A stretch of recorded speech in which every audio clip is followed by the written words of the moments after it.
여러분 안녕하십니까? 광주 MBC 5시 뉴스입니다. 광주 화정동 현대 아이파크 붕괴 사고 현장에서 실종자 수색과 구조 작업이 재개됐습니다. 소방당국은 오늘 아침 7시부터 특수구조단과 구조견, 특수장비 등을 투입해 실종자가 있을 것으로 추정되는 22층에서 28층 사이를 집중적으로 수색하고 있습니다. 또 어제 지하 1층 난간에서 발견된 실종자를 구조하기 위해 중장비를 동원해 주변의 잔재물과 지작물을 치우고 있지만 무거운 낙하물이 많이 쌓여 있어 구조 작업에 어려움을 겪고 있습니다.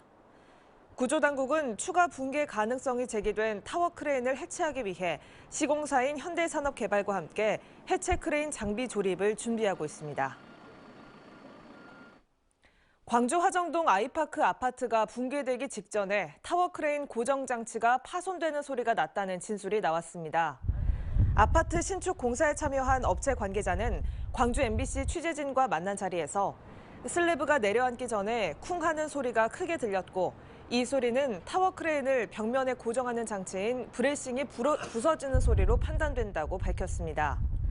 또 굉음이 난 뒤에 옥상의 콘크리트 타설면이 가라앉았고 현장 작업자들이 촬영한 해당 영상은 붕괴가 일어나기 10분 전이 아니라 1, 2분 전에 촬영한 거라고 말했습니다.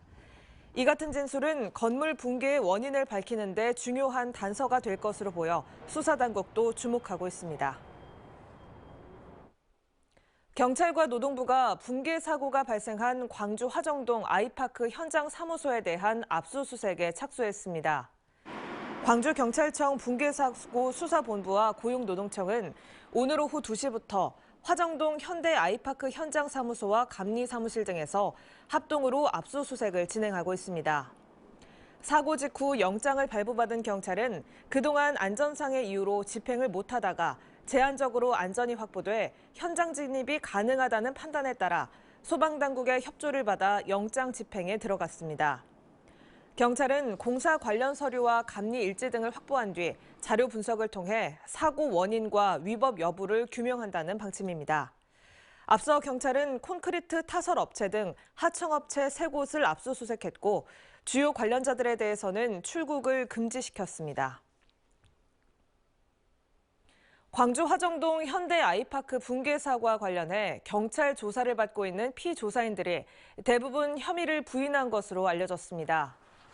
광주경찰청 수사본부는 화정동 현대 아이파크 현장 소장 49살 A씨를 형사 입건해 조사하고 추가로 참고인들의 진술을 확보하고 있습니다. 경찰 조사에서 A씨는 업무상 과실치상과 건축법 위반 혐의 등에 대해 정상적으로 공사를 진행했다며 혐의를 부인한 것으로 알려졌습니다. 경찰은 현장 안전조치가 끝나고 실종자 수색이 마무리되는 대로 합동 감식을 실시해 사고 원인과 법적 책임에 대해 집중 조사할 계획입니다. 광주 5개 자치구의 선별검사소 운영 시간이 저녁 8시까지로 2시간 연장됩니다. 광주시는 매일 200명 안팎의 확진자가 나오면서 검사 대기 시간이 길어지고 일부는 검사를 받지 못하고 돌아가는 일이 발생함에 따라 자치구 선별검사소를 오후 8시까지 2시간 연장 운영하기로 했다고 밝혔습니다. 또 현장 신속 대응팀을 구성해 집단 감염 의심 사례가 발생하면 현장에서 검체를 채취하고 역학조사에 착수하는 등 즉각 대응에 나서기로 했습니다. 한편 광주시와 전라남도도 다음 달 6일까지 사회적 거리 두기를 3주간 연장하되 사적 모임 제한 인원은 6명까지로 완화하기로 했습니다. 부동산 이해 충돌과 친인척 특혜 채용 논란 등을 빚었던 정현복 광양시장과 그 관계자들이 불구속 기소 의견으로 검찰에 넘겨졌습니다. 전남경찰청 반부패 수사 2대는 오늘 도로개발 계획을 미리 알고 지난 2019년 부인의 명의로 광양시 진월면 일대 농지를 사들이는 등 부패 방지법을 위반한 혐의로 검찰에 넘겼습니다.